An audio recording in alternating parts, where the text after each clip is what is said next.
Sino pong naniniwala isang araw, alaala na lang ang payo ng mga magulang mo sa iyo?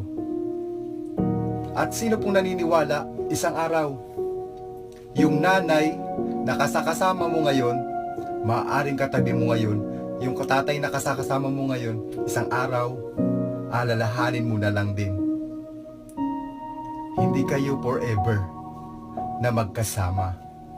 Kaya nga lahat ng mga gulang, hanggat kasama pa yung anak, gagawin ang lahat, ipapayo lahat ng mabuti, palalahanan ng anak kasi alam niya isang araw, iiwan niya yung kanyang mga anak.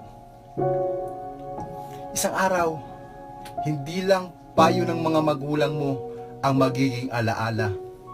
Kahit magulang mo ay isang araw magiging alaala na lang sa buhay mo. Kaya nga napakapalad mo kung may magulang